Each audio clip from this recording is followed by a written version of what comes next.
Bom dia, gente. Vocês estão bem? Alegria ter vocês aqui com a gente. Tem alguns rostos que já são bem comuns, né, na minha vida, e agradeço a longa parceria de muitos que estão aqui. Obrigado a todos vocês. E é uma alegria tê-los nesse evento, esse evento que ele foi pensado e estruturado já há alguns anos. Ele está na 3ª edição, mas ele é fruto de uma decisão do ano de 2019, antes da pandemia, né, naquele fatídico ano tão desafiante para nós. Logo em seguida, em 2020, seria o ano que o Summit iniciaria, mas por questão da pandemia a gente precisou esperar um pouco e depois iniciamos em 2023, onde alguns rostos estão aqui que estavam lá na primeira, né, edição, no Instituto, um lugar mais fechado, né, 48 pessoas, e a gente foi ganhando corpo, e a ideia é que esse evento vá tendo essa experiência, mas o mais importante do Summit não é a quantidade de pessoas, mas é quem nós estamos trazendo para cá. Quem são essas pessoas que nós conseguimos alcançar para estar aqui. O grande desejo é trazer líderes que pensem a evangelização e queiram transformar a realidade evangelizadora. E para isso a gente precisa de pessoas muito corajosas, muito decididas, que tenham resiliência, que tenham o desejo de tornar a rotina da gestão, do planejamento, da profissionalização na evangelização em algo comum, ordinário do dia a dia. E para isso a gente precisa de pessoas que tenham coragem, às vezes, de viajar de muito longe para estar aqui, que desejam investir. Padre Tiago trouxe, por exemplo, 8 pessoas lá de Santa Catarina para cá, da sua paróquia. Então, existe um investimento alto dessas pessoas, de vocês, para estarem aqui, para que, de fato, possam aproveitar ao máximo essas formações.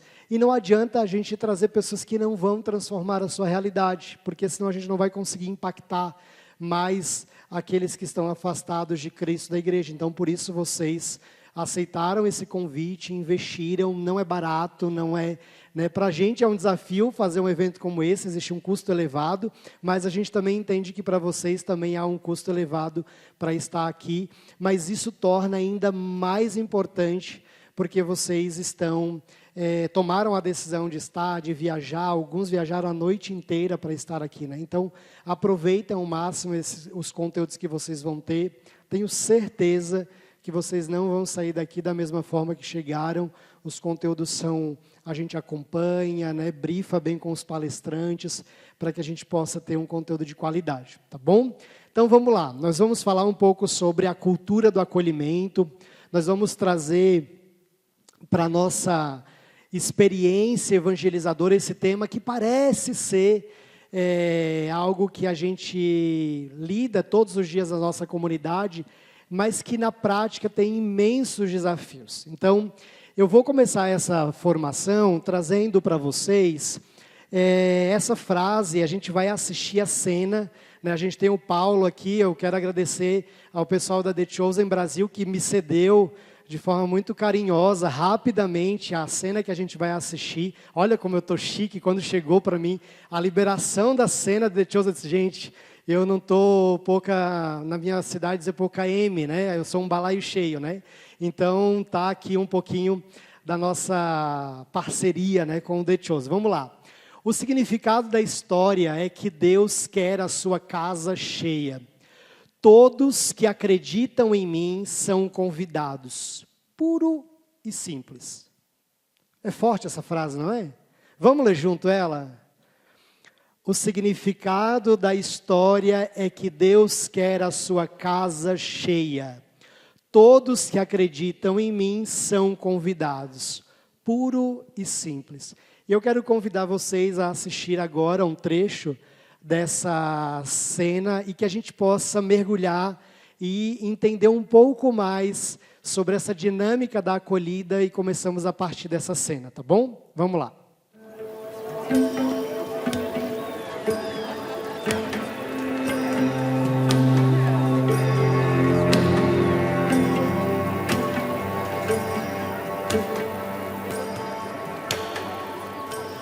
Agora, como você se chama? Fátia. Ela é nabateia. Não perguntei a etnia dela. Fátia, nos ajude a entender o que exatamente aconteceu nessa região.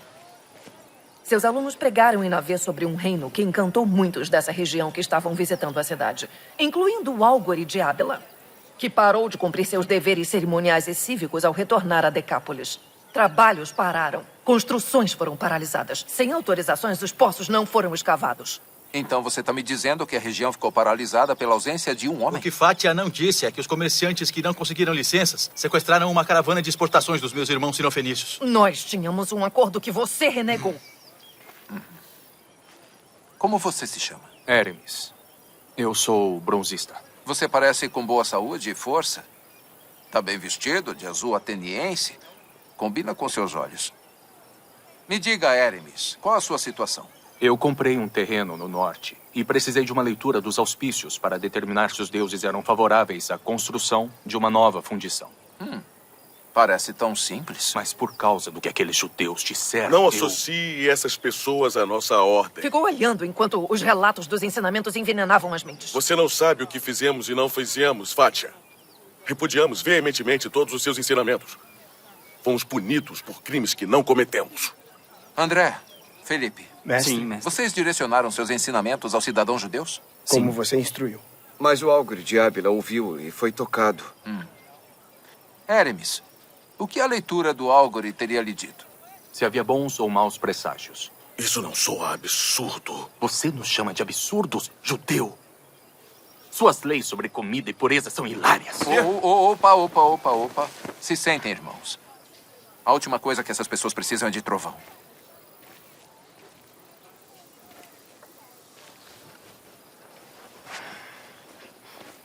Como posso construir sem saber onde os deuses querem que eu construa?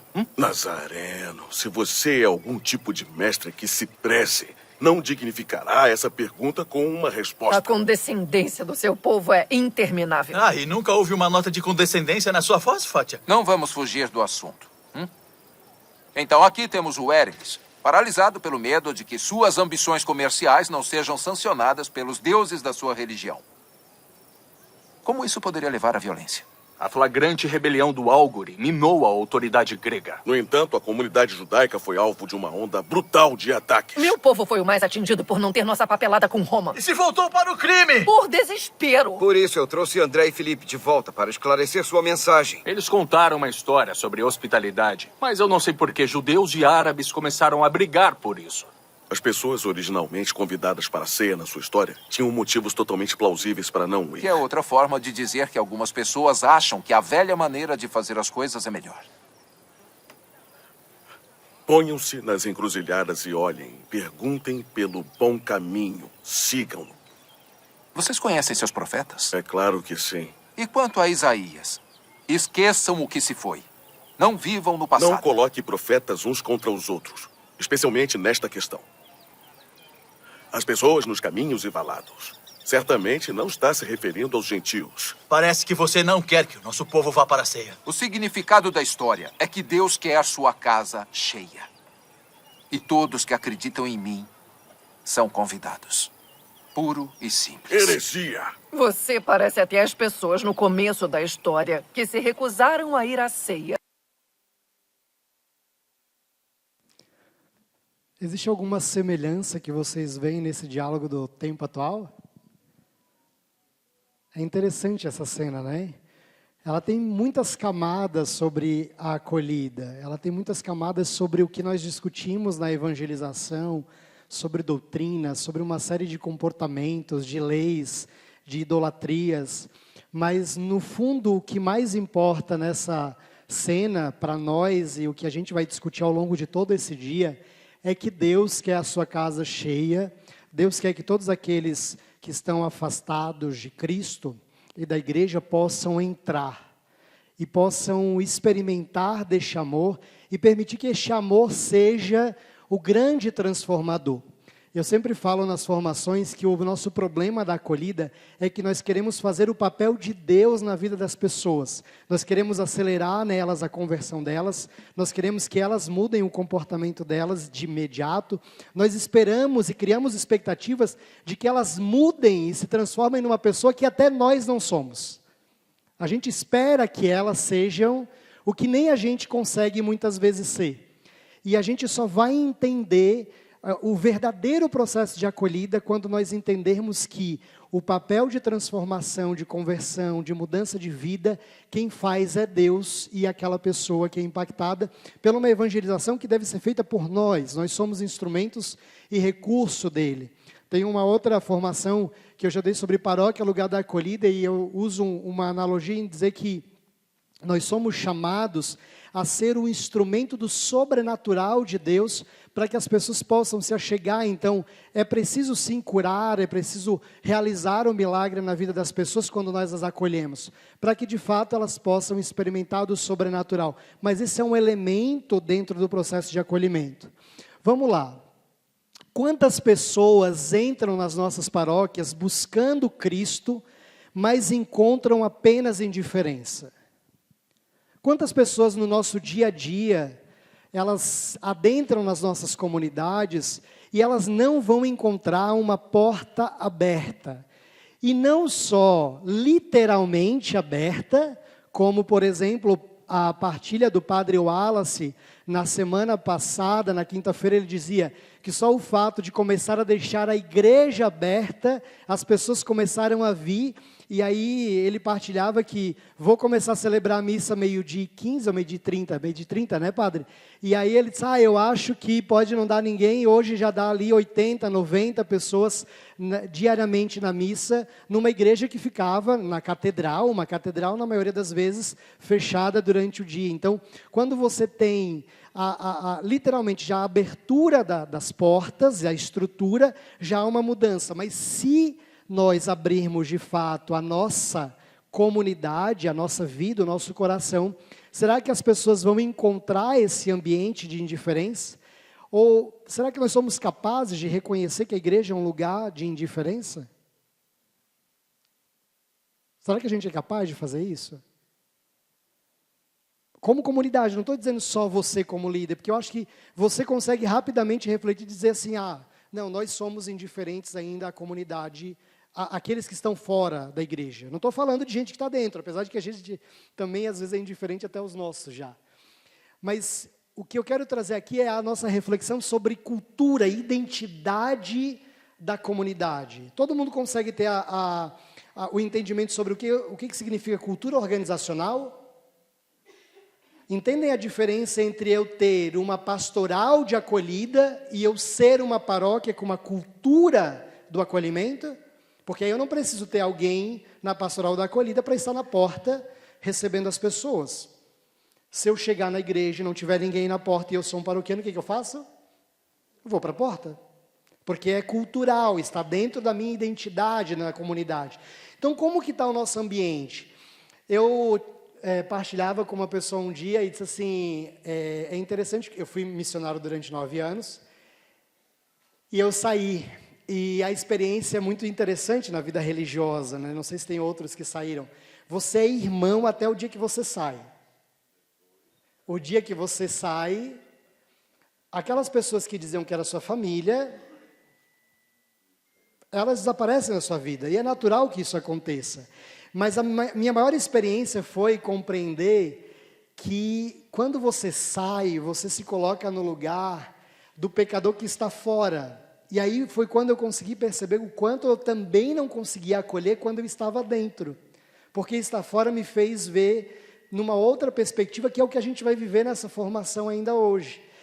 Não olharmos a vida da comunidade como padre, como irmã, como religioso, religiosa. Olhar como aqueles que estão afastados de Cristo da igreja, nos colocarmos no lugar deles, não no nosso. A gente vai precisar voltar muitos anos. No meu caso, por exemplo, eu tive uma experiência de 14 anos.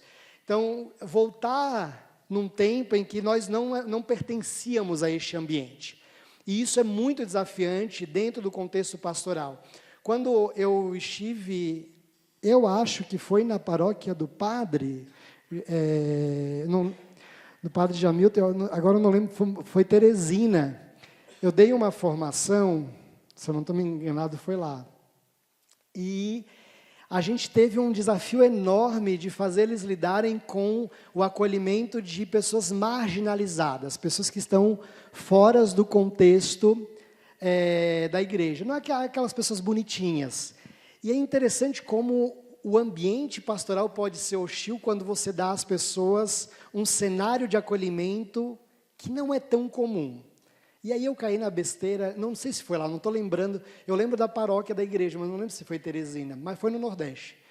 E eu lembro que eu disse assim, se entrasse, eu fiz a besteira de dizer isso, se entrasse um travesti, como que nós acolheríamos essas pessoas?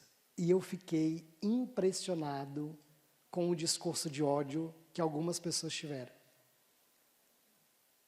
Foi impressionante aquilo. E aí, tanto que teve um momento que a pessoa disse, é por isso que o inferno está cheio.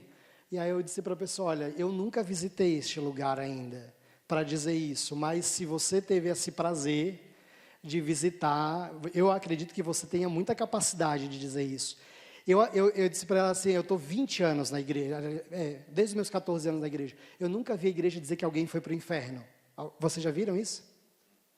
Mas já vi a igreja dizer que foi para o céu, certo? Então, quem é você na fila do pão para dizer que alguém foi para o inferno? Mas por que eu estou dizendo isso? Porque as pessoas, elas estão hostis a todos, e principalmente estão hostis àqueles que mais necessitam da gente. E aí é difícil demais evangelizar se nós não estivermos preparados para contextos desafiadores, porque o bonitinho, arrumadinho, com roupa de missa é muito fácil evangelizar, ou não é? Gente, é bonitinho, tá de roupinha bonita, sai abaixo do joelho, blusinha de manga. Mas é difícil evangelizar um jovem, por exemplo, como eu vi na minha paróquia semana passada, entrar de regata, havaiana e bermuda. E eu vi as pessoas da acolhida. As pessoas da acolhida fazendo isso. Quando, na verdade, era um jovem entrando na igreja. Então, a gente precisa entender e refletir profundamente sobre o acolhimento. A porta de entrada da igreja não pode ser a porta de saída da fé. E é o que acontece em muitas pessoas.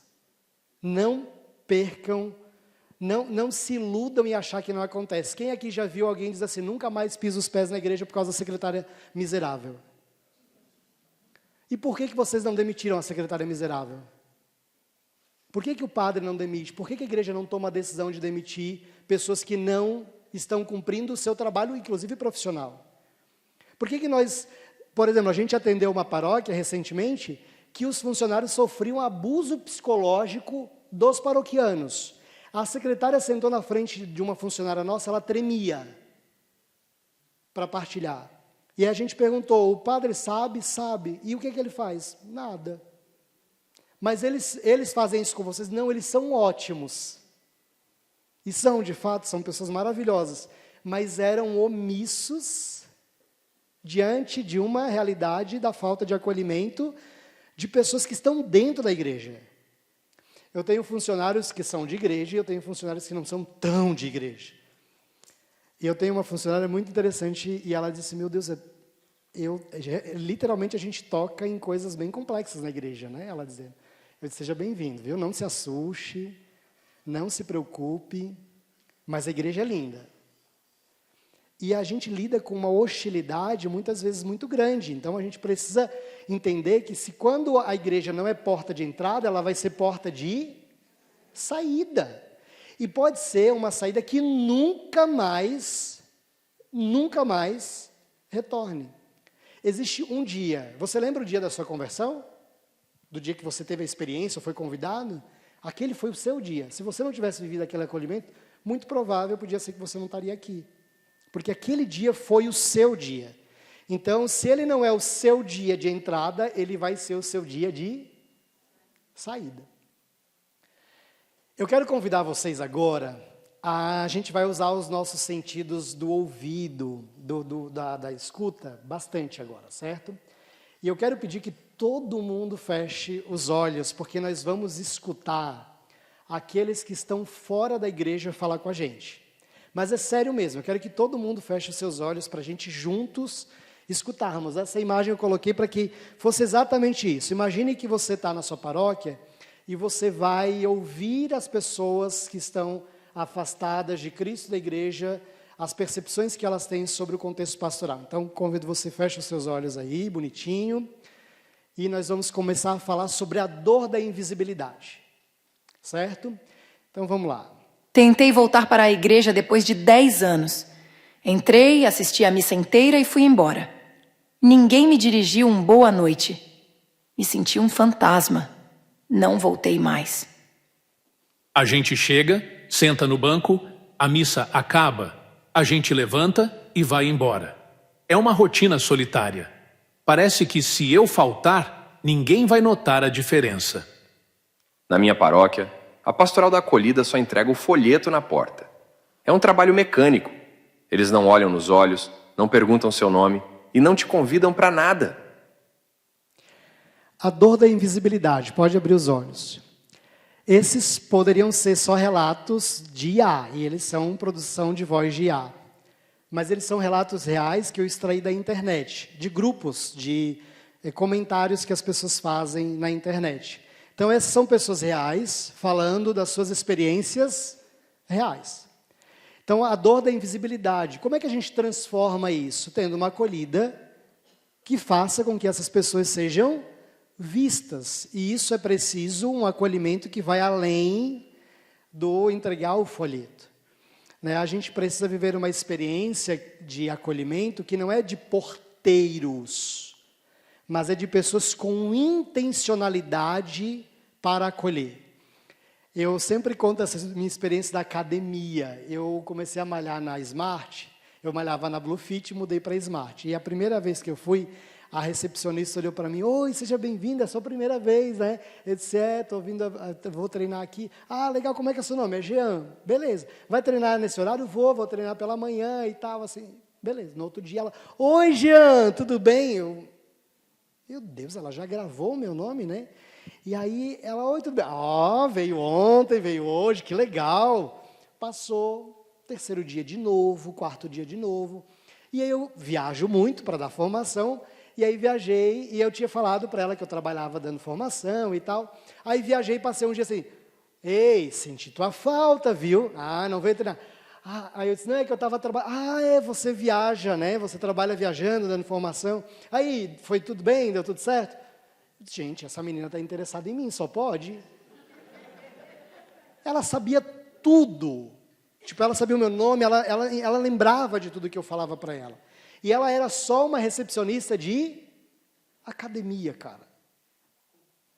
E era de Smart. Quem treina na Smart sabe que é quase uma rave, né? Uma Smart de tanta gente que tem. Então, ela sabia disso. Então, ela recepcionava com intencionalidade. Intencionalidade. Ela sabia exatamente o que estava fazendo. Eu nunca tinha percebido que, na verdade, ela lia o meu nome na tela do computador. Porque quando eu botava o dedinho, aparecia o nome. Mas todos os recepcionistas veem isso. Mas todos me chamavam pelo nome? Não. Eu só percebi que ela fazia isso com todo mundo, porque eu só percebi que ela não estava afim de mim, porque ela fazia isso com todo mundo. Aí eu comecei a observar que todo mundo ela conhecia, ela sabia o meu nome, mas ela não tinha obrigação de lembrar com que eu trabalhava, o horário que eu treinava. Então, era tão perceptível que ela tinha intenção de me recepcionar, que ela lembrava de tudo que ela perguntava, porque as perguntas dela eram perguntas, de fato, feitas para ouvir. Ela não perguntava porque ela já queria dar uma outra resposta. Ela perguntava porque ela queria registrar aquela informação para, no momento seguinte, aproveitar isso. Então, olha que interessante. Vamos lá, continuamos, fechamos os nossos olhos. A dor do julgamento. Fui com uma calça jeans um pouco mais justa e uma blusa normal. Senti os olhares de reprovação de algumas senhoras do apostolado da oração. Me senti julgada da cabeça aos pés. Estava na missa e meu filho pequeno começou a chorar. Em vez de um olhar de compreensão, recebi olhares de fuzilamento. Uma senhora chegou a fazer chiu bem alto. Me senti a pior mãe do mundo e saí no meio da missa. Eu tenho tatuagens. Ao pedir uma informação na secretaria paroquial, a pessoa me mediu de cima a baixo e ainda me respondeu com má vontade. O preconceito é real. O preconceito é real. Num mundo cada vez mais polarizado, mais desafiante, a dor do julgamento, as pessoas não chegam bem na igreja, ou chegam? Papa Francisco dizia que a igreja, a paróquia, é um hospital de campanha. No hospital chega alguém saudável? Só que a gente cria uma expectativa que as pessoas entrem de porta dentro transformadas. A gente espera que as pessoas vão usar a roupa adequada, vão fazer os gestos adequados, vão fazer as vênias adequadas, as rúbricas da liturgia adequadamente, quando, na verdade, muitas delas estão chegando ali destruídas. E a única coisa que elas querem é entrar e ceiar, querem estar, querem ser ouvidas, sentir a presença de Deus. Recentemente a gente fez uma pesquisa, o padre Fernando está aí, da Arquidiocese de Joinville? A gente fez uma pesquisa e foi muito interessante na hora da gente discutindo, porque a gente perguntou aos agentes de pastoral, aos párocos e tudo mais, o que era mais importante para o dizimista continuar sendo dizimista. E a gente sabia a resposta que muitos dos padres e lideranças iriam dar, que é a prestação de... Se fizer prestação de contas, a gente salva a arrecadação financeira. Beleza, perguntamos. Aí fizemos essas mesmas perguntas para os dizimistas, para os paroquianos. E aí, a primeira coisa que a gente perguntou é assim, você acredita que a igreja utiliza o seu dinheiro de forma adequada? E, claro, não era uma surpresa para mim, mas uma coisa a gente ter dado, a igreja tem um alto índice de confiabilidade, né? A gente tem pesquisas internacionais, inclusive, que relatam que a igreja só perde para o Corpo de Bombeiros, né? A instituição mais acreditada pela sociedade é o Corpo de Bombeiros e depois a igreja, e de modo especial a Igreja Católica está no ranking das três instituições. E aí eles diziam que confiam na igreja, que o uso do dinheiro é adequado, faz bem, utilizam bem. Mas não bastante, a gente perguntou o que essas pessoas gostariam que a igreja fizesse por elas e para que elas continuassem também contribuindo com o dízimo. Adivinha o que elas pediram para a igreja? A prestação de contas? Pediram para rezar. Não foi, padre? Quando a gente viu, eles disseram, mais momentos de espiritualidade e oração. Cara, está resolvido. Nós somos igreja. O que a gente tem que dar para as pessoas? Deus. É de graça, não custa caro. Custa caro? É só entregar. Então, quando a gente pergunta às pessoas, a gente vai percebendo que a única coisa que a gente precisa dar a elas é Deus.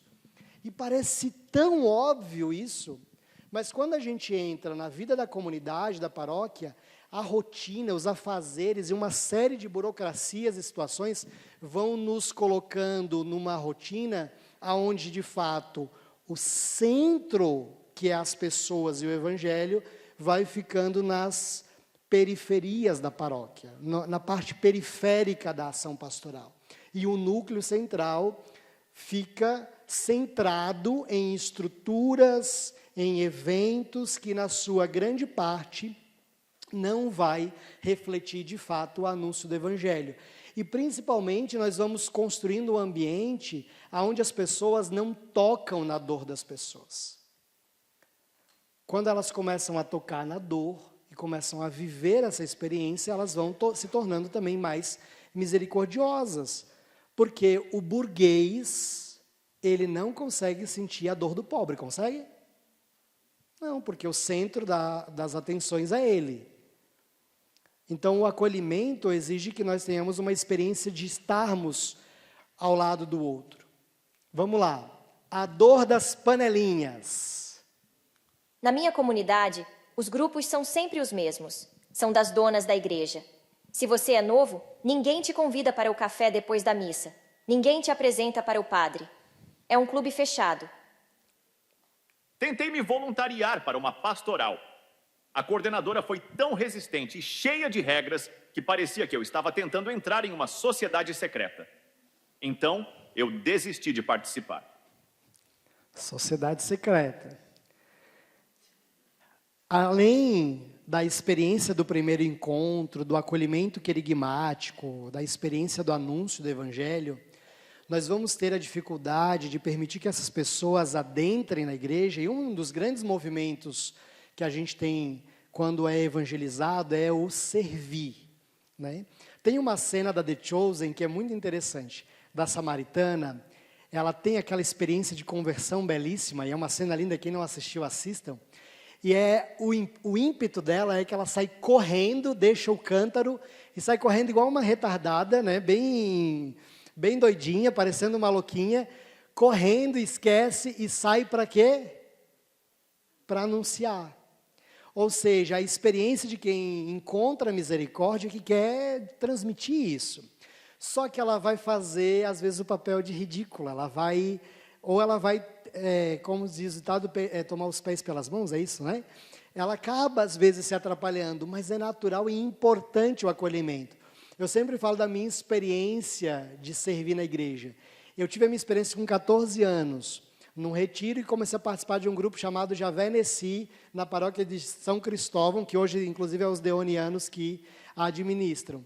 E, na época, quem me evangelizou, na verdade, ele não me levou para o retiro, mas ele soube que eu tinha feito o retiro e estudava no colégio Dom Afonso Nils, que é do lado da paróquia. Ele foi ao meu encontro lá e me convidou para ir no grupo. E eu fui para o grupo, já tinha feito a minha experiência de oração, e eu cheguei para ele e disse, Leandro, hoje ele é padre, inclusive, o padre Tiago conhece ele, o padre Leandro Monteiro.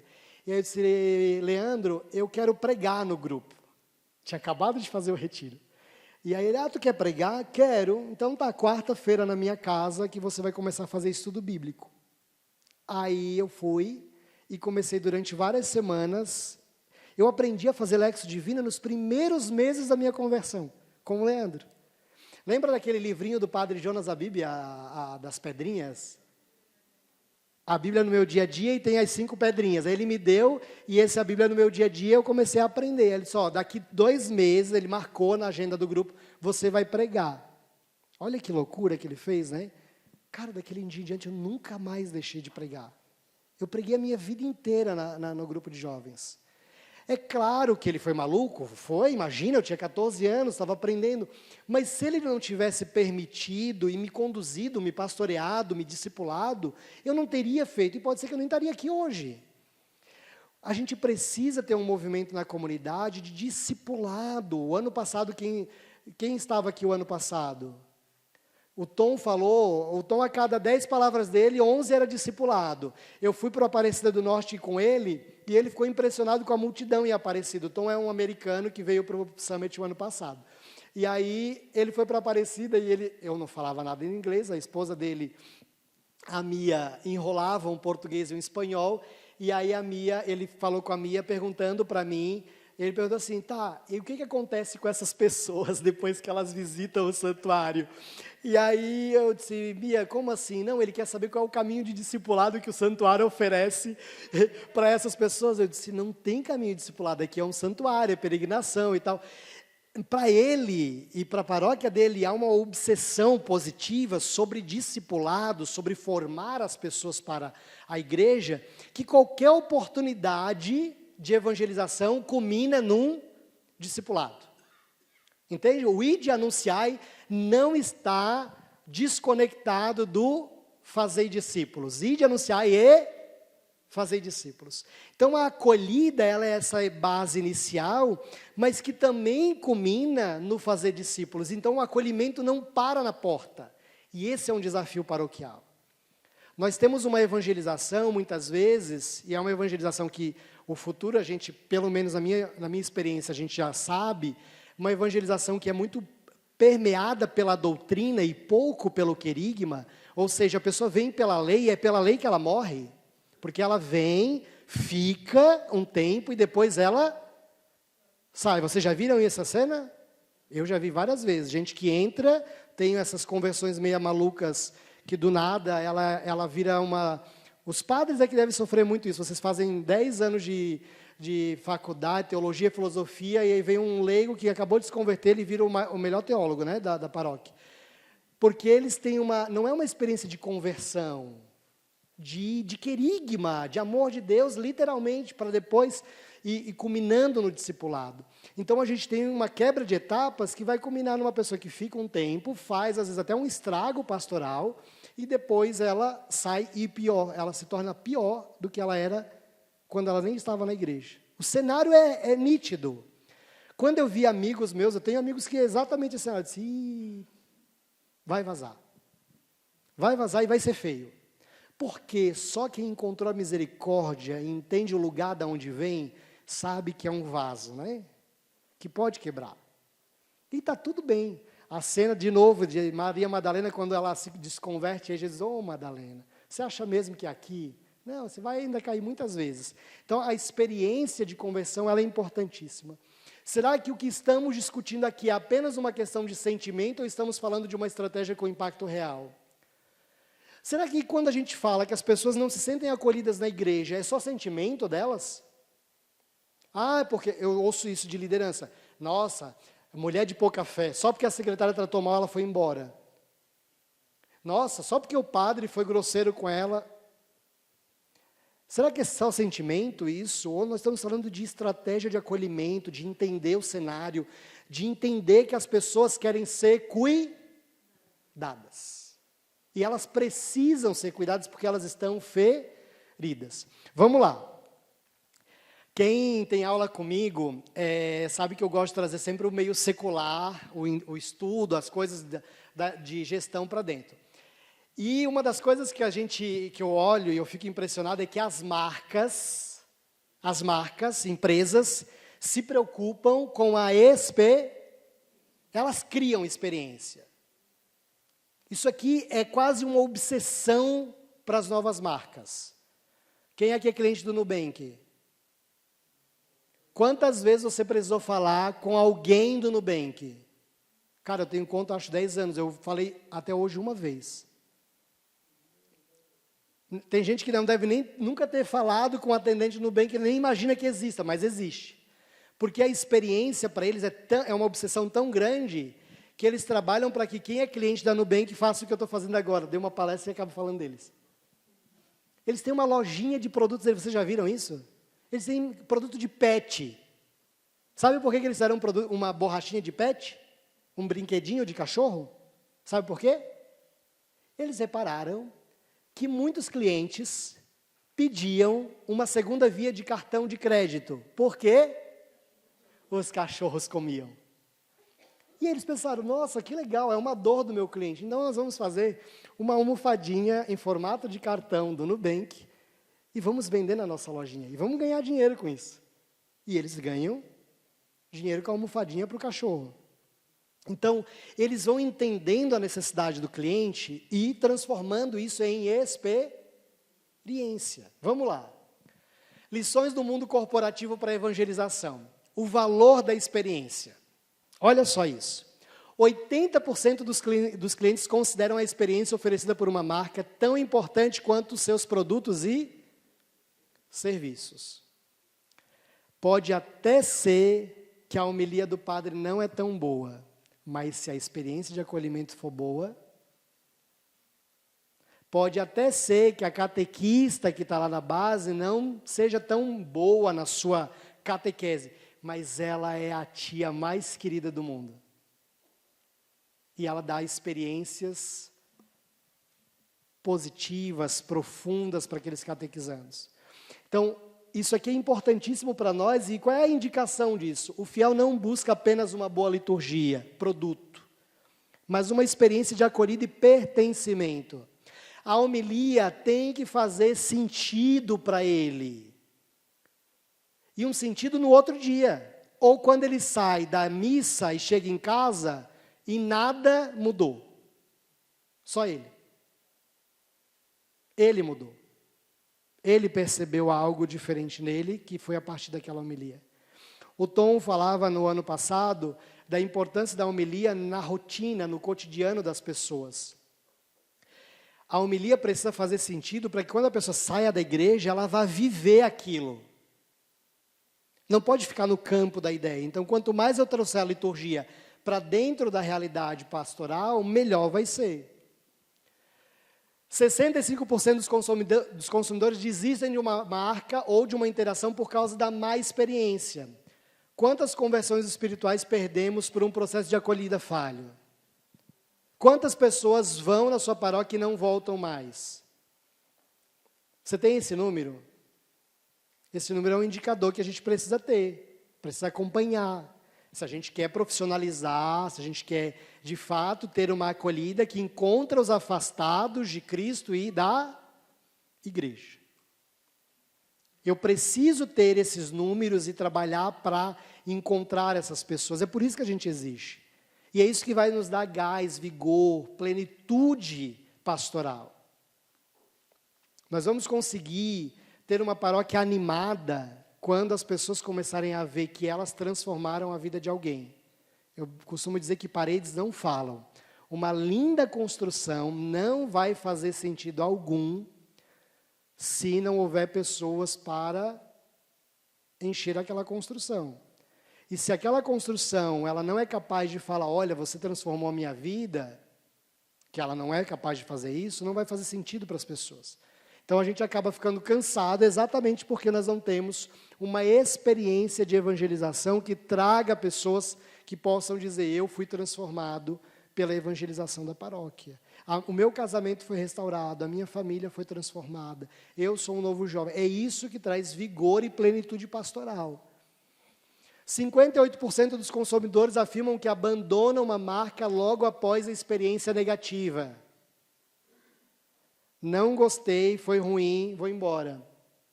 A primeira indicação para nós, a primeira impressão na paróquia não é a segunda chance, é muitas vezes a única. É o dia daquela pessoa. É o dia, às vezes, daquela pessoa.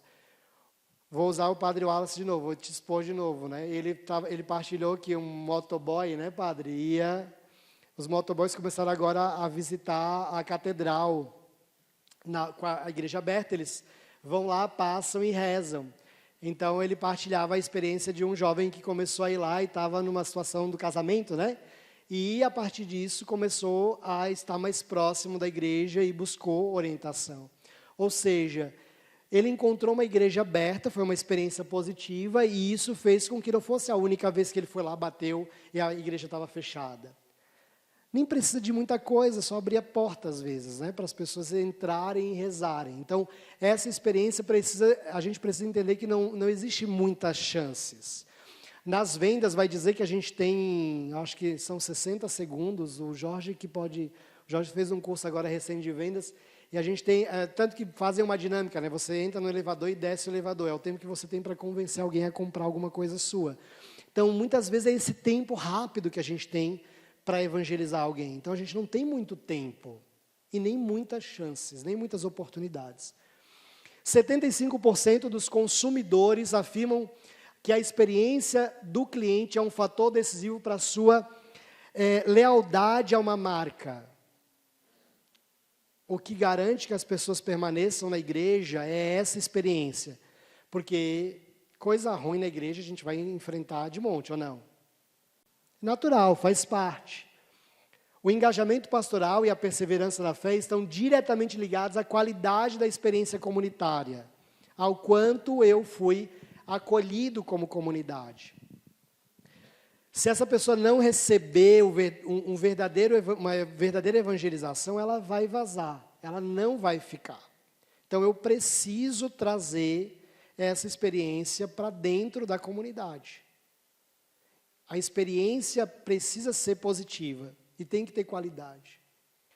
190% das empresas líderes em experiência do cliente geram um crescimento de até 190% maior do que a média de um período dos 3 anos. Paróquias que investem intencionalmente na cultura do acolhimento não apenas retêm fiéis, mas elas crescem de forma exponencial.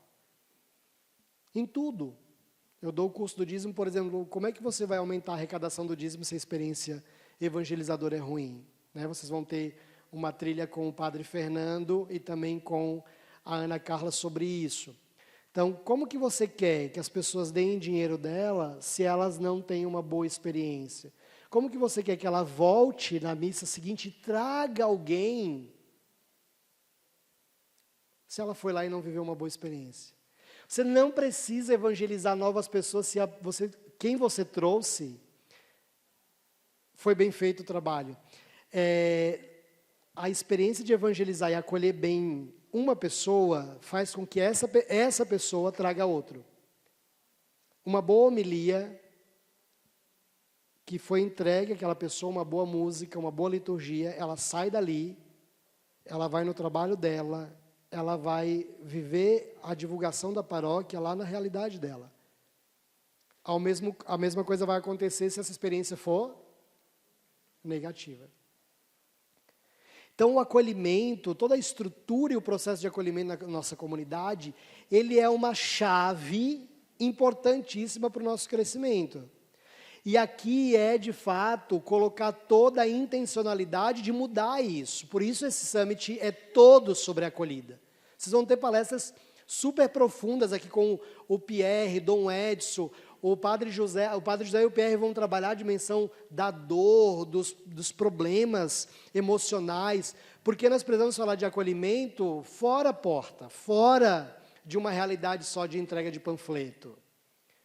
A acolhida ela é fundamental para que a gente tenha uma construção e uma vitalidade pastoral que não é só de manutenção.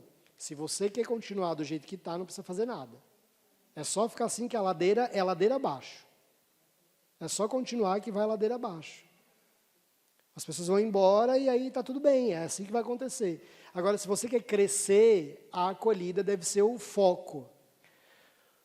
O som da inércia, ou a nossa velocidade, que é... A gente vive situações na igreja que são muito comuns. A gente ouve, isso aqui são frases reais, certo? Vamos deixar para o ano que vem. Nossas prioridades absolutas agora é a construção da nova capela. Primeiro preciso terminar a pintura da igreja. A casa precisa estar em ordem antes de convidar mais gente. Não posso pensar em acolhimento agora. Estou no meio da reforma do salão paroquial e isso consome todos os nossos tempos e recursos. Isso aqui acontece nas paróquias da China. Não acontece no Brasil. O Jorge atende vários... O Jorge está aí? Jorge não, né? O Jorge atende, o nosso comercial atende vários chineses, padres chineses. Eles falam muito isso, por isso que a gente trouxe para cá. Essa é uma realidade muito comum. A justificativa do tempo e da transição. Acabei de chegar na paróquia, preciso de pelo menos 1 ano para entender como as coisas funcionam por aqui antes de mudar qualquer coisa. Estou para ser transferido. Essa aqui é triste, a gente ouve bastante. Estou para ser transferido. Quanto tempo, padre? 2 anos. É melhor o próximo padre chegar e começar esse trabalho do zero, com a cara dele. Deixa passar a festa do padroeiro, que é sempre uma correria. Depois da festa, a gente senta com calma para conversar sobre isso. Não dá para usar a festa para acolher melhor as pessoas. Eu tenho que esperar a festa para acolher melhor. Entende a diferença? A discussão nossa é... Eu li esses dias uma frase interessante. Eu pedi para o ChatGPT me dar umas dicas. O ChatGPT me deu uma dica interessante. Olha como ele está católico. Ele disse assim, ó... eu queria falar sobre o foco na evangelização. E aí ele deu um exemplo assim. As pessoas estão mais preocupadas com a cor da toalha que vai ser usada na festa do padroeiro do que se a festa do padroeiro está estruturada e preparada para evangelizar os jovens. Nós passamos uma reunião inteira discutindo que lugar fica a barraca do pastel, que lugar fica não sei o quê, que lugar fica não sei o quê. Horas e horas sobre discussões banais, sobre discussões práticas, que devem ser resolvidas por quem está coordenando, é aqui, pá. Por exemplo, toda essa estrutura. Cara, cada um coordenou ali a parte das disposições de imóveis. Acha que eu dei algum pitaco naquilo ali? Não. A Ana está aí não, né? A Ana só dizia, isso aqui vai aqui, isso aqui vai lá. Concordei com tudo? Nem tenho que concordar com nada. A pessoa está fazendo ali o trabalho dela, o papel dela. Bora, vamos fazer. Quem tem que dizer se ficou bom ou não são vocês. Aí vocês podem falar com a Ana. A mentalidade da escassez de pessoas. Não tem uma equipe para isso. Preciso primeiro encontrar as pessoas certas e montar uma equipe para depois começar. Aí tudo vai se resolver. É sempre a mesma meia dúzia que faz tudo por aqui. O povo não se compromete, não adianta criar mais uma pastoral. As poucas lideranças que eu tenho já estão sobrecarregadas. Se eu pedir mais isso, elas vão abandonar o barco. Então, isso é bem comum, né? O apego à tradição e o medo à mudança. Sempre fizemos o acolhimento desse jeito, sempre funcionou. Não vejo necessidade de inventar moda agora. O nosso povo é muito simples e tradicional. Essas ideias de marketing e planejamento não se aplicam à nossa realidade. Vamos com calma. Muita mudança de uma vez só pode assustar os fiéis mais antigos e criar a resistência na comunidade. A gente vai fazendo uma construção ao longo do tempo, dentro das nossas vidas pastorais, aonde essas falas, elas são importantes, elas não são de todo modo injustas ou não são reais, elas são rotinas. Mas como a gente lida com elas que precisa ser observado. Essas são as vozes da prudência, da responsabilidade, com o patrimônio, com as pessoas, são as vozes da realidade. Mas se não tomarmos cuidado, elas podem se tornar o som da inércia. Elas podem transformar a nossa mentalidade de missão, que é proativa e urgente, em uma mentalidade de manutenção, que é reativa e vive para resolver o próximo problema. Ô, padres, eu tenho uma pena de vocês, uma dó de vocês. Vocês vivem resolvendo problema, não é? É só BO, não é? Eu falo assim, a rotina do padre, ela é cruel, porque vocês lidam com a urgência e emergência o tempo inteiro, é um hospital. Mas o que a gente precisa, como pastoral e como liderança, entender, é que mesmo no hospital tem planejamento, sim ou não? Se alguém chega com um tiro no pescoço e alguém com dor de barriga, quem é atendido primeiro?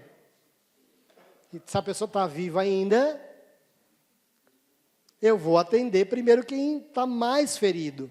Então, a vida pastoral, ela é uma urgência, mas ela precisa ser entendida numa rotina de gestão e planejamento. Essa linguagem do adiamento, essa prudência que nos faz esperar, é a linguagem do Evangelho? O Evangelho é assim? Vamos ver isso. Será que o chamado de Cristo nos permite essa calma? Vamos ver o que as Sagradas Escrituras nos dão como exemplo disso? A velocidade bíblica.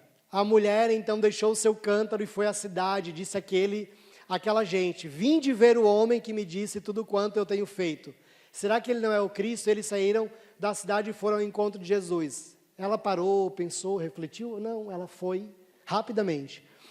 Eles, no mesmo instante, deixaram as redes e seguiram. Eles, deixando imediatamente o barco do seu pai, o seguiram. Naqueles dias, Maria se levantou e foi às pressas à montanha da cidade de Judá e encontrou em casa Zacarias e saudou Isabel. Quando Jesus chegou àquele lugar, levantou os olhos e disse a Zaqueu, desce depressa, porque hoje preciso ficar em tua casa. Ele desceu a toda pressa e recebeu-o alegremente. O servo voltou e contou tudo ao Senhor. Então o dono da casa irritado disse, vá depressa às praças e às ruas da cidade e traze para cá os pobres, os aleijados, os cegos e os coxos. Há uma urgência para evangelizar. Há uma urgência para transformar a realidade da acolhida. Há uma urgência, não estou dizendo que a gente não tem que olhar os pormenores da vida pastoral, mas não dá para ser devagar. Não dá. Não tem como. Nem porque o Evangelho nos permite essa calmaria, e nem porque o mundo nos permite, ou permite. A velocidade com que o mundo tem atacado e tem sido ferido exige de nós uma velocidade estratégica, intencional, que não dá para esperar. Não dá. Nós não podemos perder tempo. Por isso que o Summit existe como um evento para líder. Porque eu acredito, no ano passado a minha palestra foi sobre isso. Lembram dos 12? Nós podemos sim transformar a realidade da nossa cidade, do nosso país, do mundo, porque nós somos mais do que 12, eles transformaram. O mundo foi impactado por 12 homens, mas eles não esperaram, não tiveram essa coisa, paciência que a gente tem. E aí aqui não poderia deixar de falar de Nossa Senhora. Ela é, por natureza, inquieta para resolver as coisas. Naqueles dias, Maria levantou-se e foi às pressas à montanha da cidade de Judá, encontrou Zacarias e saudou Isabel. Disse então Maria: eis aqui a serva do Senhor, cumpra-se em mim segundo a tua palavra. Maria não pensou: nossa, sou muito jovem, não dá, ainda não tenho. Não, calma aí, eu vou casar, espera eu casar, depois a gente resolve. Não, ela fez imediatamente. As talhas, o milagre.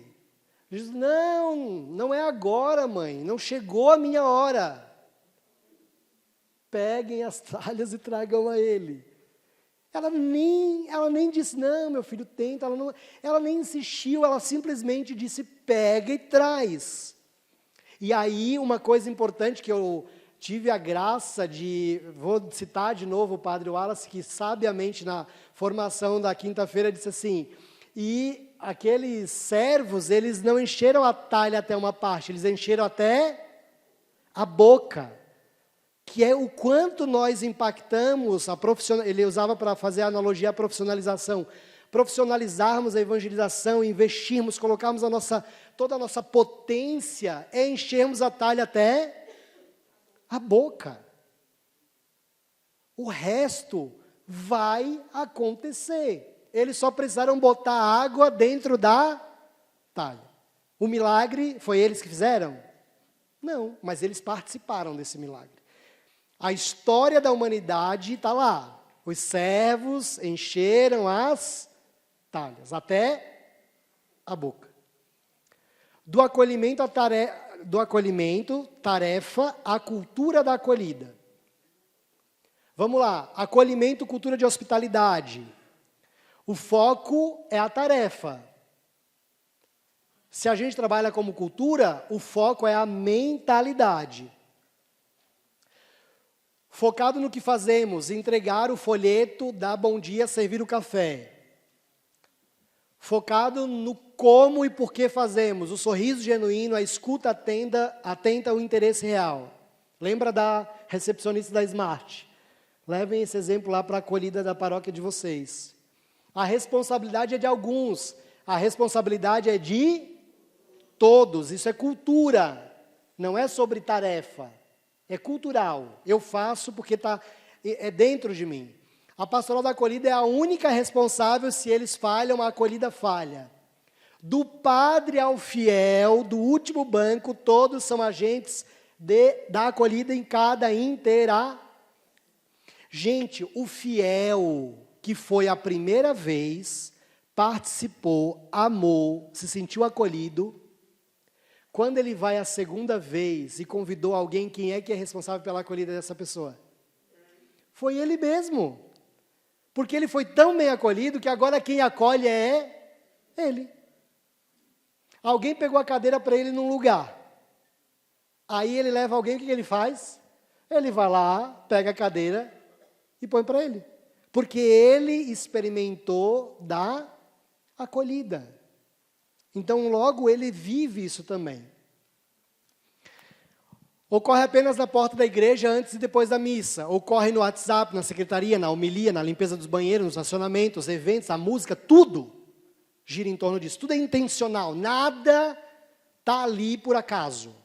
Nada. Tudo está conectado. Tudo é, levem essa palavra, intencionalidade. Tudo tem que ter intencionalidade. O objetivo é recepcionar, o objetivo é integrar. A meta é fazer o visitante se sentir bem-vindo no dia. A meta é fazer o visitante desejar voltar e se tornar um membro ativo. E ainda convidar outros para viver a mesma experiência. Métricas de sucesso, atividades realizadas, número de agenda na porta. Métricas de sucesso, sentimento de pertença. Taxa de retorno de visitante. Quem aqui tem clareza e literalmente sabe quantas pessoas novas foram evangelizadas em 2025 na sua paróquia? Quando eu falo evangelizadas, literalmente evangelizadas. Não conheciam a Deus, estavam afastadas de Cristo da igreja. Você tem esse número? Pois esse número é fundamental. Cria um painel apostólico bonito lá e bota lá todos os números da sua paróquia. Você precisa disso. Isso é importante para o processo evangelizador. A não ser que você não tenha interesse em evangelizar. Aí está tudo bem. Não precisa ter nada de painel. Mas se você quer evangelizar, você precisa olhar para os números. Os números falam sobre evangelização. Eles falam.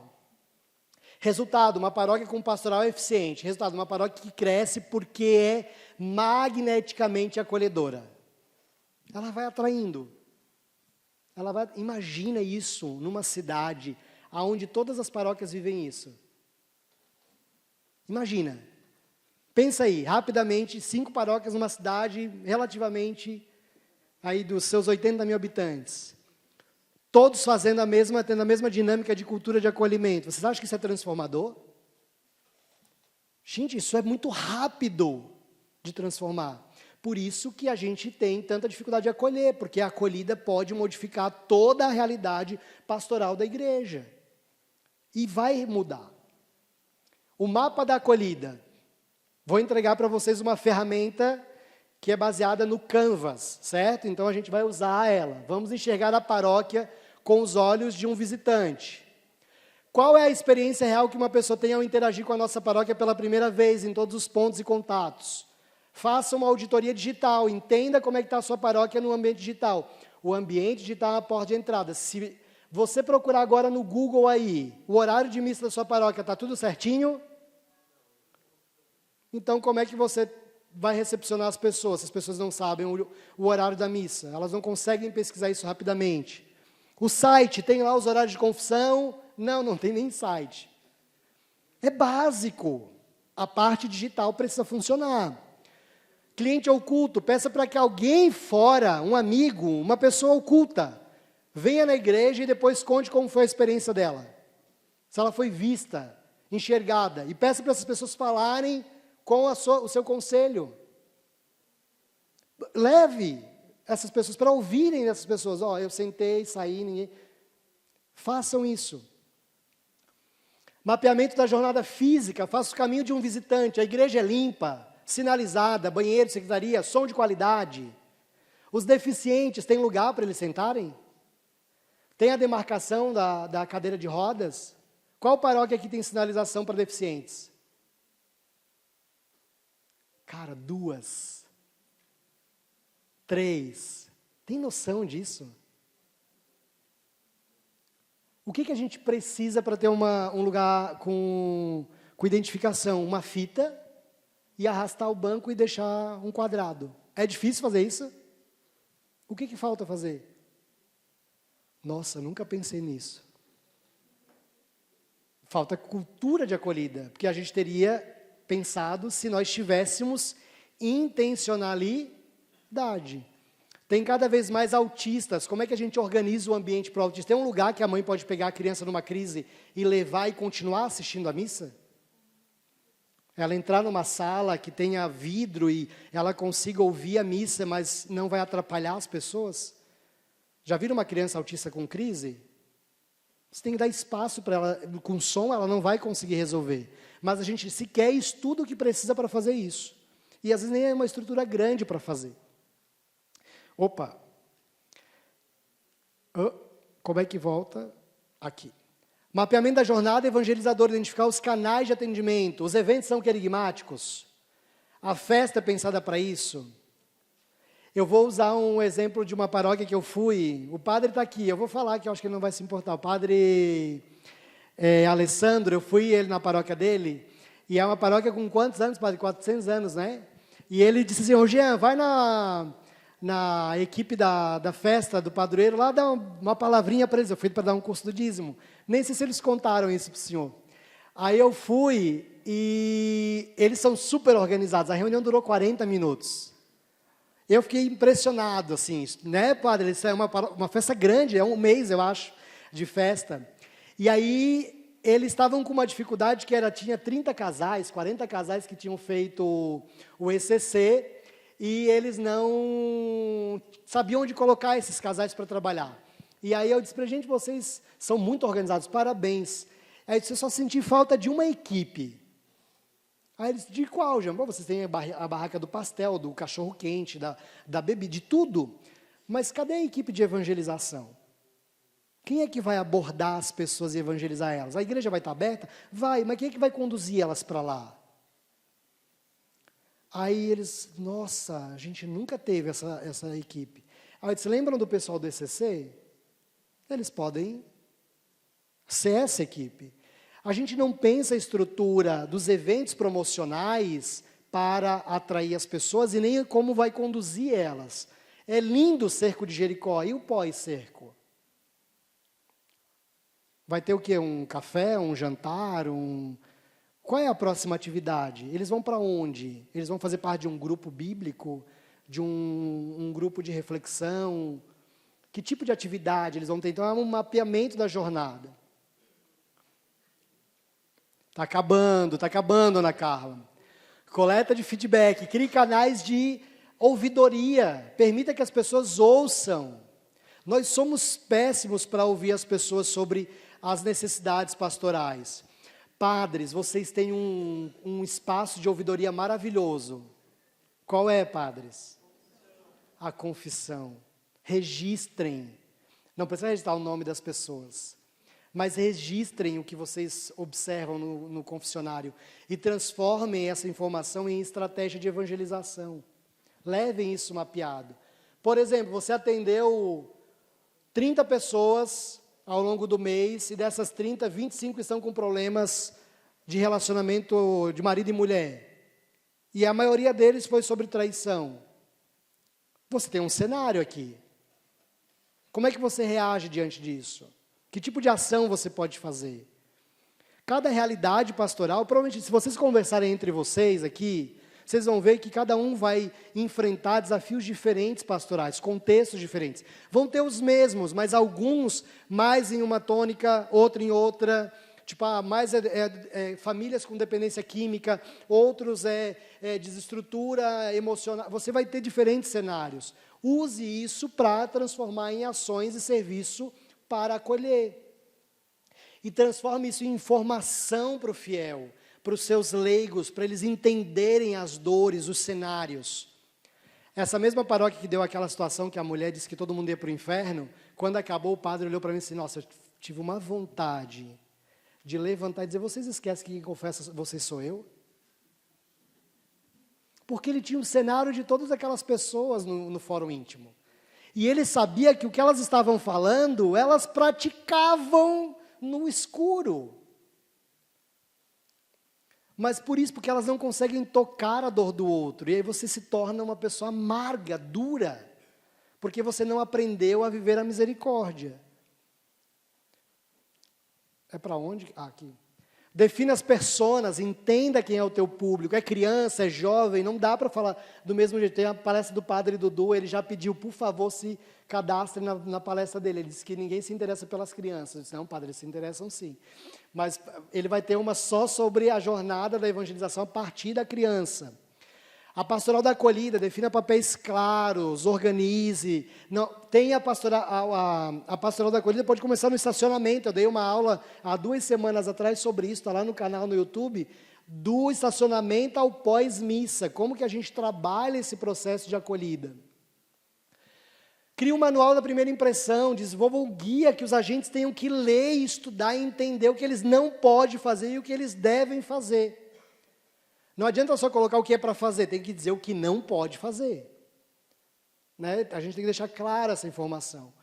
O funil da evangelização do novo membro. Eu não vou entrar aqui no detalhe do funil, porque essa é uma aula específica, mas vocês têm material, tanto no meu livro ali, que você pode adquirir, quanto também no site, materiais gratuitos e, inclusive, e-books que falam sobre a jornada e o funil da evangelização. E a gente tem uma ferramenta no nosso site que dá para usar também. Lance uma campanha de acolhimento. Vamos recomeçar, então começa agora, volta lá. Quando você voltar e crie, junte pessoas que são boas nisso e cria uma campanha de acolhimento. E quando eu falo uma campanha, sabe aquelas campanhas que a gente vê do governo, Outubro Rosa, Novembro Azul, né? Setembro Amarelo? Gere cultura da acolhida e vá fazendo com que isso vá criando corpo. E faça evento prático, workshop, treine as pessoas para cenários. Padre José e Pierre vão trazer bastante isso para vocês, principalmente nas questões de problemas mais complexos. Treinem as pessoas para lidar com a depressão, com a ansiedade, com todas as mazelas que a gente tem hoje, porque são cenários cada vez mais difíceis. Ai, meu tempo acabou. Vamos lá, está acabando. Pontos de conexão, crie espaços físicos. A paróquia tem uma lanchonete, uma cafeteria. A gente só vai para a igreja para trabalhar. Se perguntar para os agentes, eles dizem a mesma coisa. A gente não tem ambientes de fraternidade, de lazer. Um paroquiano seu pode sair da casa dele, vou lá tomar um café na paróquia. Tem esse lugar? É um ambiente de evangelização.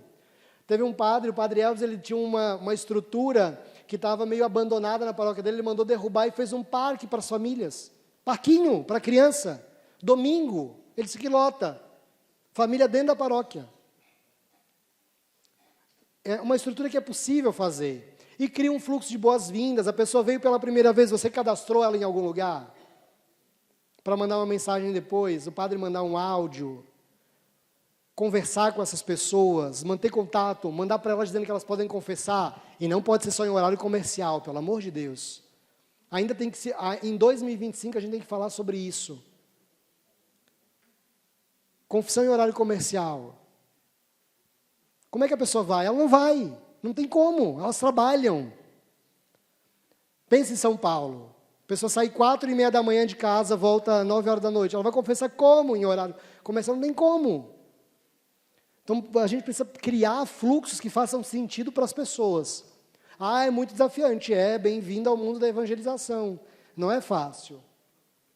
Analise os resultados, entenda os números e faça constantes avaliações. Revise o sucesso da paróquia. Não está tendo, às vezes não é mudar o projeto, é ver como esse projeto está sendo aplicado. A maioria das vezes as nossas ideias são boas, elas são mal executadas. Tome cuidado para não comprometer um projeto que é muito bom, porque ele foi muito mal executado, ou pior, ele foi executado sem responsabilidade. Porque aí é pior ainda, era para ter feito com responsabilidade, não foi feito. Então a gente precisa analisar isso constantemente. Identifique os gargalos, faça melhorias. E uma vez o padre Fernando me disse uma coisa muito interessante, ele disse, nossa, gente, evangelizar às vezes cansa, porque a gente tem que sempre inventar uma novidade. E isso que o padre Fernando é econômico. Graças a Deus ele é um econômico que evangeliza, não é porque eu estou na frente dele. Inclusive falo mesmo dele sempre, porque é alguém que, por exemplo, tem uma visão do dinheiro a serviço da evangelização, que outros não têm, e ele tem essa visão porque foi uma construção de pastoral de conjunto, que tornou possível isso. Mas ele dizia para mim, não dá, tudo tem que ter novidade, o tempo inteiro tem que ter novidade, né? A gente fez agora a festa da partilha, um evento enorme, no centro de eventos, grandioso, um investimento grande lá deles, e aí ele dizia, nossa, tá bonito. E aí a discussão era, o que vai esperar agora para o próximo? Já tem que pensar no próximo o que vai ser, né? Porque é sempre assim, né? Como aqui a gente sempre tem que pensar em alguma coisa, nem que seja os LEDs diferentes, né? Que veio ano passado, era de outra forma. Aqui eu vou entregar para vocês uma ferramenta que já está na bolsa, né? Na sacola de vocês tem um Canvas que a gente desenvolveu e desenvolvi para vocês uma adaptação, certo? Então, esse aqui é um material para vocês usarem no pós-summit. Vou explicar. Vamos lá. O Canvas, ele é uma ferramenta bastante utilizada no mundo dos negócios e que eu adaptei para a nossa realidade, certo? Isso aqui eu não criei do zero. Então, eu peguei uma ferramenta atual. Quem aqui já trabalhou com o Canvas alguma vez? Ótimo, legal, pronto. Então, ele é uma ferramenta bacana para a gente discutir e reformular produtos e serviços, principalmente. Então, as empresas usam bastante e eu vou mostrar aqui para vocês. Então, a gente tem... esse aqui é para o Canvas da acolhida, certo? Mas você pode usar para a pastoral do dízimo, para o que você quiser. Eu tenho aqui iniciativas e ações, criadores de ganho, ou seja, como eu gero esperança, Os analgésicos, como eu alivio as dores, certo? Isso enquanto serviço. Eu vou mostrar na prática que vai ficar mais claro. O perfil do fiel, quais os ganhos e esperanças, as tarefas e buscas que ele tem e as dores e frustrações que ele pode viver, certo? Então vamos pegar agora um exemplo prático para vocês. Vamos lá. Equipe de acolhida treinada na porta, é uma iniciativa e uma ação, certo? Ponto de conexão com o café após a missa. Então eu tenho aqui equipe de acolhida e eu quero ter um ponto de café após a missa. Quero que as pessoas não vão embora correndo. Quero que elas fiquem para o café. Beleza? Quais os criadores de ganho? O convite para o café cria a oportunidade de fazer a amizade, de estreitar relações. Uma homilia prática e profunda gera a sensação de encontrar respostas para a vida. Lembre-se disso, padre. A homilia tem que ter sentido para a vida das pessoas depois. Uma equipe treinada para sorrir e não julgar alivia o medo do julgamento. Então, é um analgésico para diminuir a tensão de quem está chegando. O ponto de conexão como convite ativo alivia o sentimento do ser invisível, certo? Agora vamos olhar pela perspectiva do fiel, do perfil do fiel. Sentir-se em casa não é um estranho. Então, se ele se sentir bem acolhido, ele vai se sentir em casa e não um estranho. Beleza? Ser notado e chamado pelo nome. Encontrar um ambiente seguro para os seus filhos. Então, aqui são ganhos que ele vai ter ao vir numa paróquia bem acolhedora. Certo? Dores e frustrações. Medo de ser julgado pela roupa ou por estar sumido. Oi, sumido, faz tempo que não vem. Ó, essa semana é o povo que só vem na Semana Santa. Na verdade, é uma grande oportunidade. Ó, o povo da missa de sétimo dia chegou. Aqui cortou ali. Encontra espiritualidade, paz e sentido para a vida. Funcional, encontrar um lugar para sentar e entender a missa. Então, reparem que você pode pegar diferentes serviços e fazer essa análise, certo? Você pode pegar post-it e usar. Uma coisa importante, uma informação, vocês vão ter todas as palestras, tá? A gente manda para vocês. E esse arquivo também, a gente vai disponibilizar depois o arquivo para vocês usarem, tá bom? Certo? Deu para entender? Beleza? Quando nós lançamos o Summit, a inspiração foi esse vídeo. Né? Depois de viajar muito tempo, a gente viaja bastante, eu ouvia muito a necessidade da acolhida, e eu lembrei dessa frase, e a campanha do Summit começou com esse vídeo. Então eu queria passar ele rapidamente, que eu acho esse vídeo traduz muito o que a gente precisa viver na igreja. Jóvenes y viejos, sanos, enfermos, justos y pecadores, todos, todos, todos. En la iglesia hay lugar para todos. Padre, pero yo soy un desgraciado, soy una desgraciada. ¿Hay lugar para mí? Hay lugar para todos. Todos juntos, cada uno en su lengua. Cada uno en su lengua. Repita conmigo, todos, todos, todos. No se oye, otra vez. Todos, todos, todos. Y esa es la iglesia, la madre de todos. Hay lugar para todos. El Señor no señala con el dedo, sino que abre sus brazos. Agradezcámosle a Jesús con otro fuerte aplauso.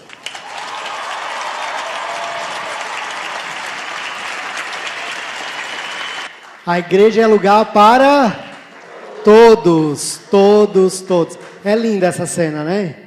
E é muito real.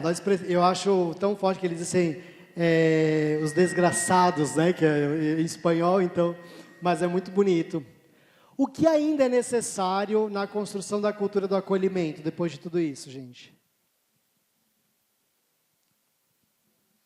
O que há de mais importante para que a gente possa viver essa cultura? E aí aqui, para a gente ir caminhando para o fim, não há como alguém acolher o outro sem ter experimentado da misericórdia de Deus. Só quem teve esse encontro com uma pessoa, que é o Cristo, só quando nós experimentamos de fato. Eu acho que eu sou... Quem escuta a minha formação deve estar de saco cheio de tanto que eu falo do querigma. Mas eu acho que a minha experiência no querigma é tão forte, a forma com que eu fui evangelizado, esse dia é tão real ainda para mim, e já faz tempinho, eu tinha 14 anos, mas esse dia foi tão forte que naquele dia eu sabia que eu nunca mais seria o mesmo e eu nunca mais deixaria de servir a Deus, e hoje a minha vida, a minha profissão é essa. Não tem como nós transformarmos a acolhida se nós não tivermos muito vivo essa experiência do amor de Deus e os nossos que ficaram também não tenham. Então eu quero convidar todos vocês agora para que a gente renove essa experiência do amor de Deus, para que a gente recorde em nós essa experiência, porque é ela que nos dá o vigor de entender que outros podem também experimentar dessa misericórdia. Então eu queria convidar você agora a inclinar a sua cabeça, como aquele jovem, aquela jovem, ou pode ser que você já teve uma experiência de mais idade, e eu sei que muitos de vocês são lideranças e não vieram para um grupo de oração, e nem vieram mesmo de fato, o Summit não é isso, mas não dá para a gente não mergulhar um pouco neste início do dia, em renovar em nós essa experiência do amor de Deus. Então eu quero convidar que todos nós ouçamos essa música e depois a gente vai cantando juntos para renovar em nós esse primeiro amor.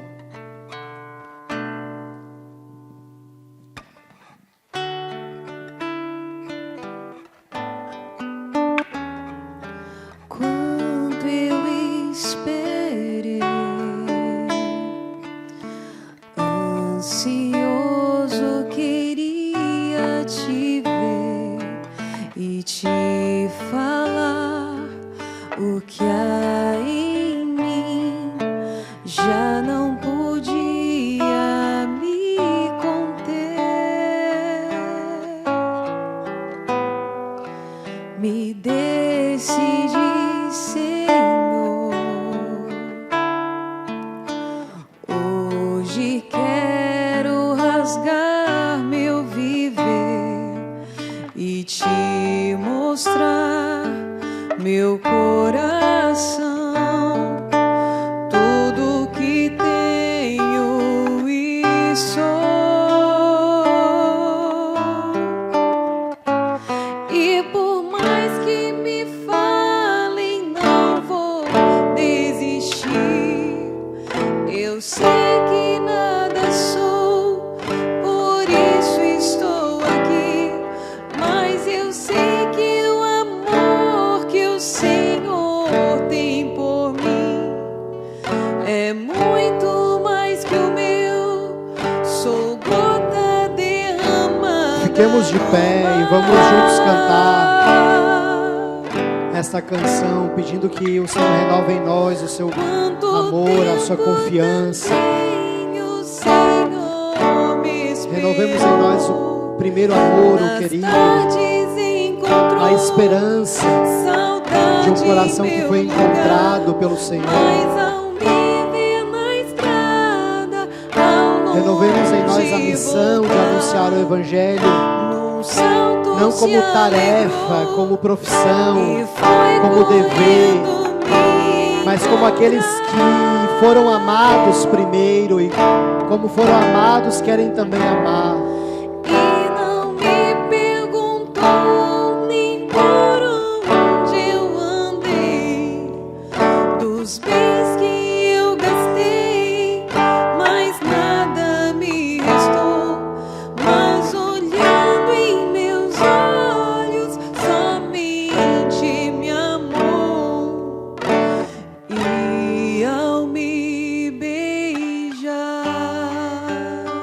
Acolheu, me acolheu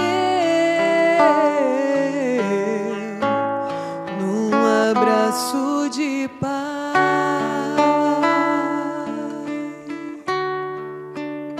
Vamos permitindo que dentro de nós, o nosso coração, a gente possa fazer memória deste dia, que a gente possa fazer memória real, concreta, madura, dessa experiência que precisa ser viva em nós, mesmo depois de tanto tempo. Não dá para a gente acolher, não dá para a gente ser evangelizador, não dá para a gente ser missionário.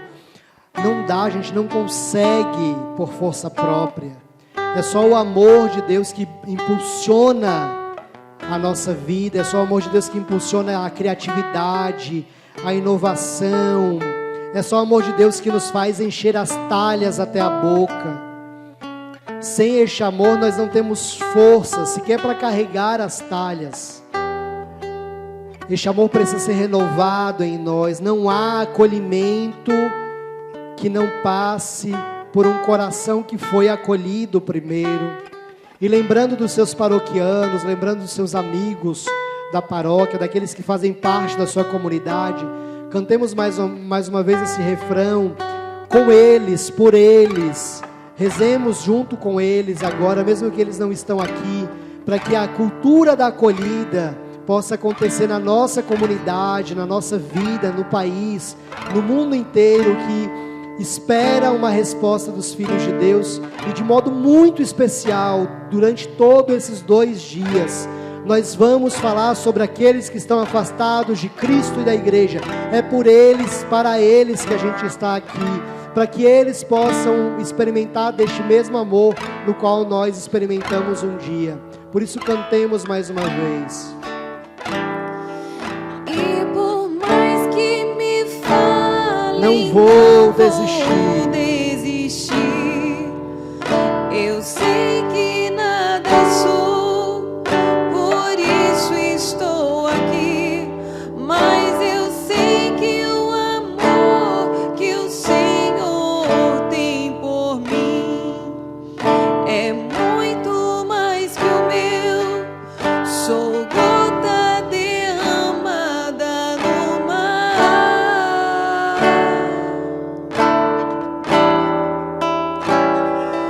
Quanto tempo também o Senhor me esperou. Nas tardes encontrou saudade em meu lugar. Mas ao me ver na estrada, ao longe voltar, num salto se alegrou e foi correndo me encontrar.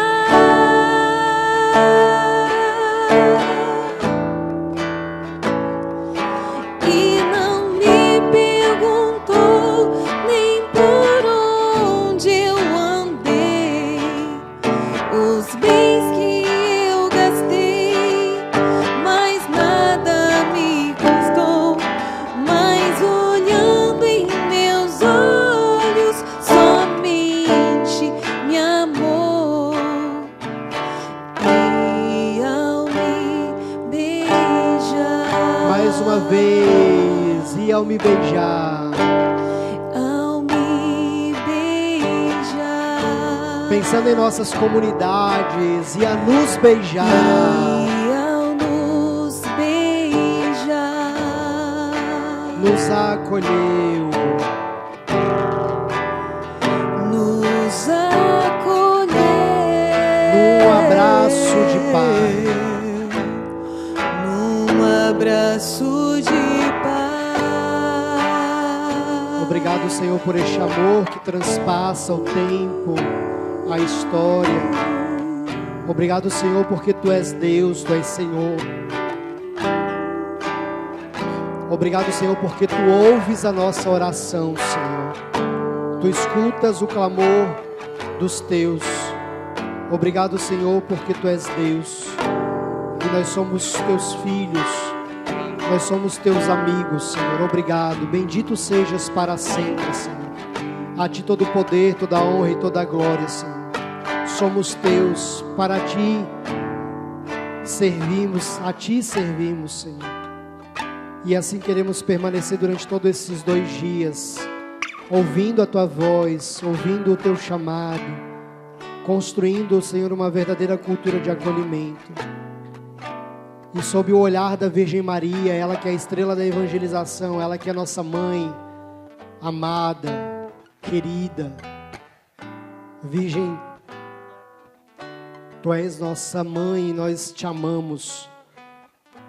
encontramos em Ti um porto seguro. Obrigado, Virgem Maria, pela Sua presença em nossa vida. Muito obrigado. Tu és a estrela da evangelização. Nos ensina a correr, a ir às pressas, na urgência da evangelização.